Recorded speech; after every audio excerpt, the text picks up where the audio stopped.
Hi, welcome to a My Mat Yoga video, but we're doing a chat off the mat today. I'm in my counselling practice and I thought it would be an excellent opportunity to talk to you about the what ifs. Because what I've discovered over many years of practice with my clients is there's one thing that often they have an aha moment about, and that's when they discover what the what ifs, the projected negative thoughts they are having, has on their mood and how it factors into anxiety. Now, 1 in 5 people suffer from anxiety, so you know it's pretty common, and it can be chronic, so it can run along and along and along, or it can be really acute, leading up to panic attacks. And the what ifs, if you like, let's call those negative stories. Now, what happens is when you start to tell yourself negative stories, it makes perfect sense that that dialogue, okay, is taken in via the brain and it responds to it. So if one of your what ifs is, oh, I can't get on that plane, it's going to crash, or what if my partner doesn't love me anymore, or what if, your body will start to respond to it, and you will then start to get symptoms as if you were in fight flight, which is in the sympathetic nervous system. Now, we have in our brains a little smoke alarm, right? It's called the amygdala. So when you start saying negative things, even in your own head, you're going to set off your smoke alarm, because it's going, okay, danger, what's going to happen? I don't feel secure. And then that informs the hypothalamus, which is like your command center in your brain. And then that starts to send out messages, and it will send messages out to your adrenal glands. This means you are going to have adrenaline pumped into your system, and then some cortisol. And of course, these are, if you like, the chemicals that are very present in an anxiety state.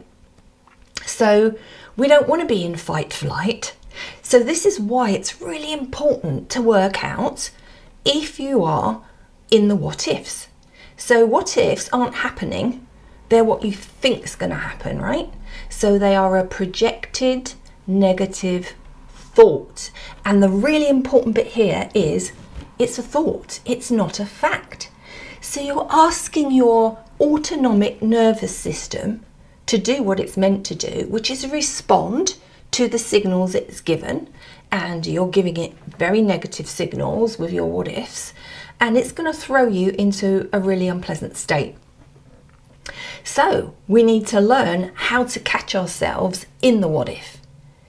So when I bring this to my clients' attention, they quite often say, oh, yeah, I get that. That's what I think is going to happen.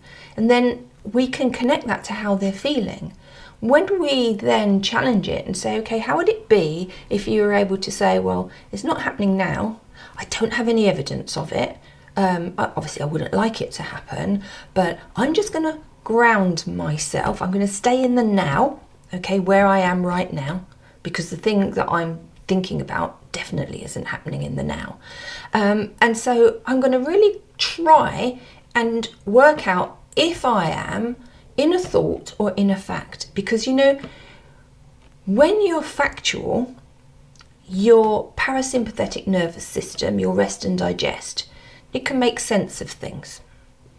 When you're not factual, when you're in a lot of projecting negative thoughts, your sympathetic nervous system is going to be reactive to things. It's not very good at kind of working things out or critical thinking, because it's a fight-flight response. It's meant to be for danger periods, and we don't sit and contemplate really, do we? In that, we just react. We want to get away from danger.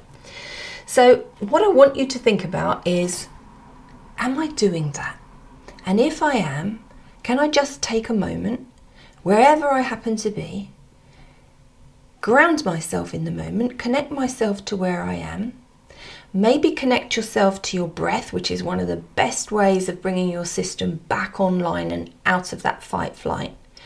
And then maybe use some of the tools that I've put up on our Mind Mat yoga video series for anxiety. There is a toolkit for anxiety there, which works with the senses, how to bring you into the room or bring you into a place where you can connect with what's happening right now. So I really hope this video helps. I will put a link to some of the yoga practices that help keep you in the now and keep you grounded, and also ones that work with confidence and feeling empowered. So yeah, just you be careful. You are not living in your what ifs, because if you can work that one out, that is one of the best hacks for reducing your anxiety. So see you again soon, maybe on the mat, not off the mat.